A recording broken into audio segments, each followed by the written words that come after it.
We're on to book number 5. Can you believe this? I'm excited.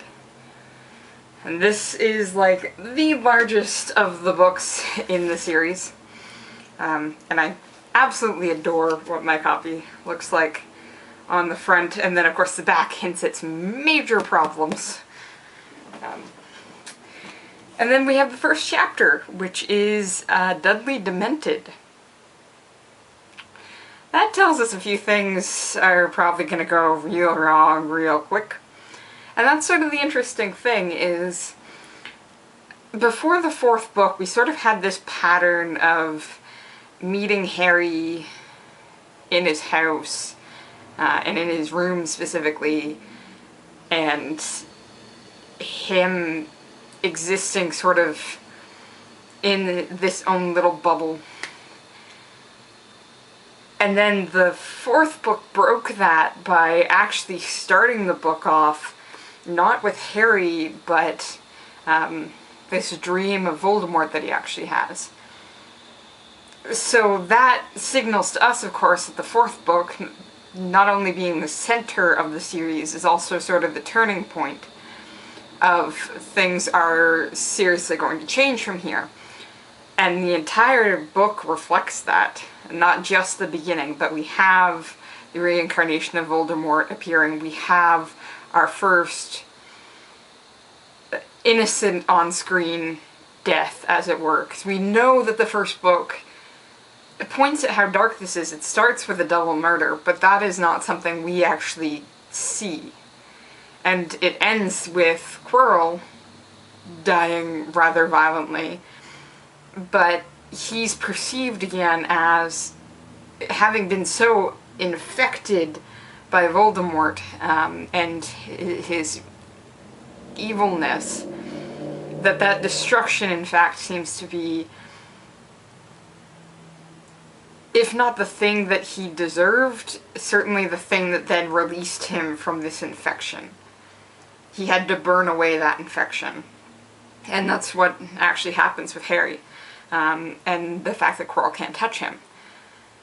But now we've actually had Cedric go. So we necessarily have to come into this next book with the recognition that things are changing. But Rowling's very careful on this one because she doesn't change everything entirely. We still start off with Harry, but oddly enough, rather than being inside, he's outside trying to listen in. And this, of course, is just a signal to us of how he's feeling in general, especially then when he verifies that with his letters. He is definitely on the outside, trying to communicate in some way to the inside, and for the most part failing. We have all of these moments going through where he's talking about how Ron and Hermione aren't talking to him, how Sirius really isn't talking to him, how he can't listen to the news with the Dursleys, and how he can't even get any real news from the Wizarding World even through the newspapers. It really is this information block that he's hit, that he's suddenly desperately aware of. And he has the right to complain, I think, because it was him that went through this traumatic event. It was him that saw Cedric Diggory die. It is him who saw the resurrection of Voldemort. And now it's him who's being rejected, quite visibly, by all these people that he thought he could trust.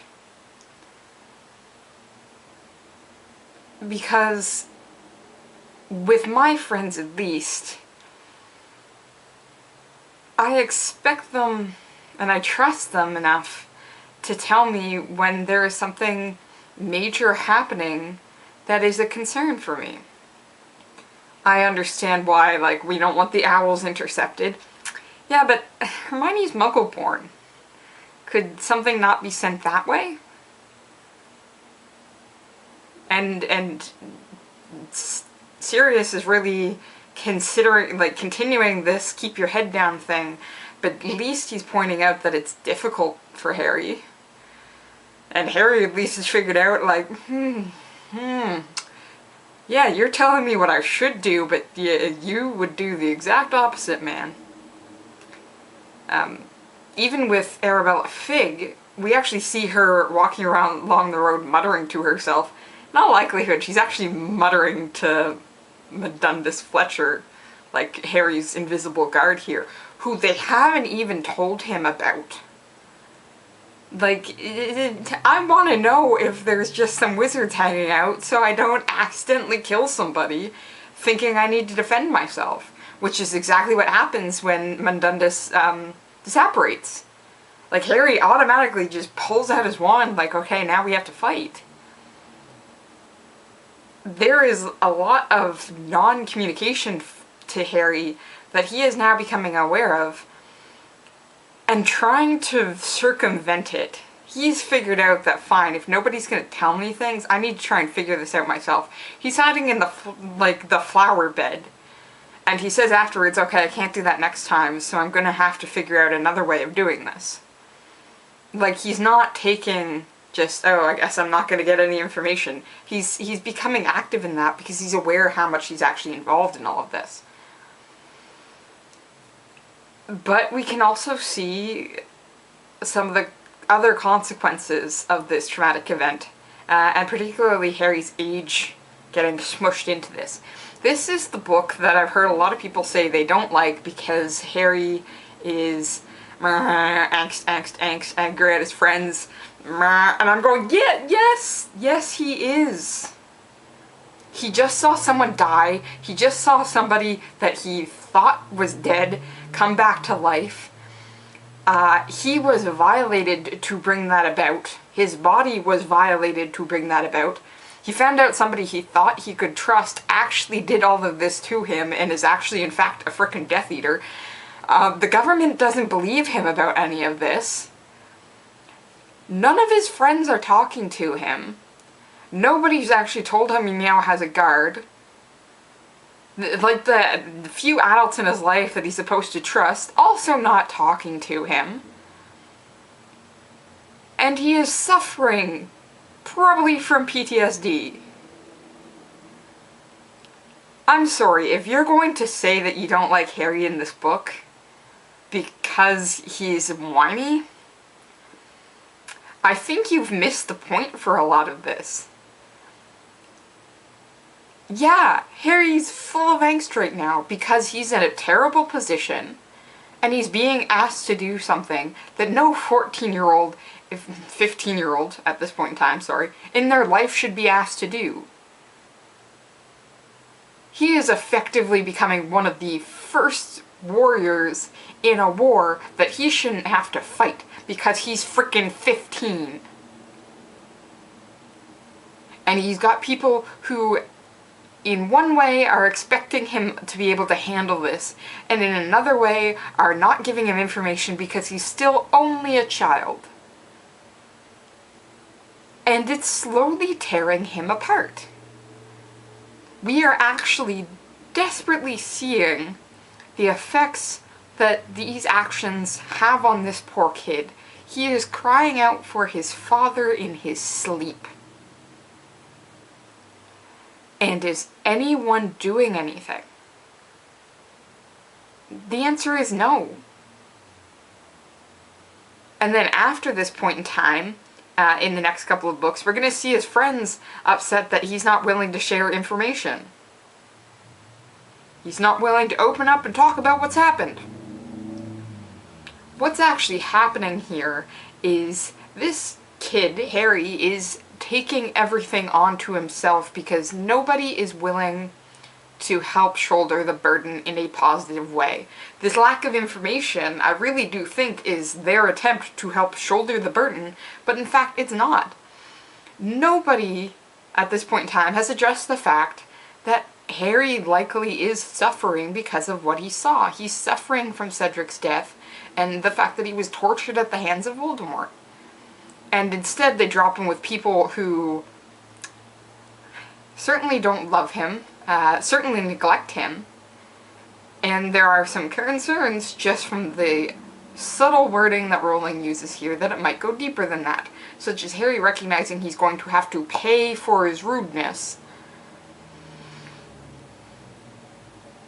So no, I don't think that Harry is unexcusably angsty in this book. I think he's very excusably angsty in this book. Do I think that he takes it out the wrong way? Yes. We can see him taunting Dudley on this one, and he forgets that golden rule of be able to take as much as you give.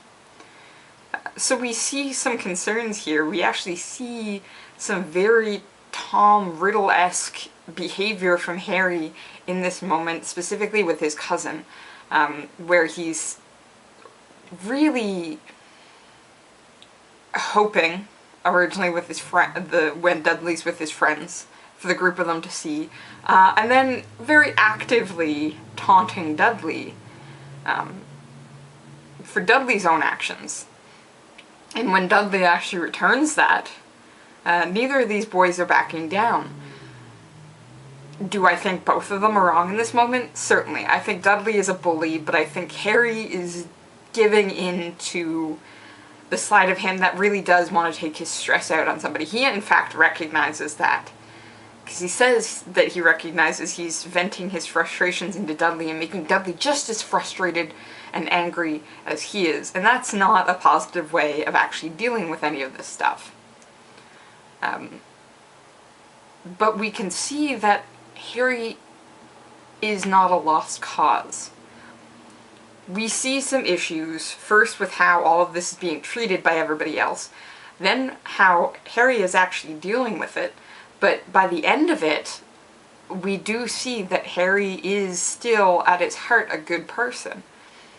He is reacting to all of these terrible events in a not positive way, possibly simply because he's not allowed to react to these events in a positive way.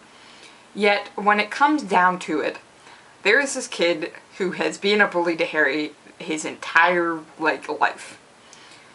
Who he's needling and really gets some personal insults back, with the realization that he calls out for his father in his sleep. And from there, still saves Dudley from the Dementor.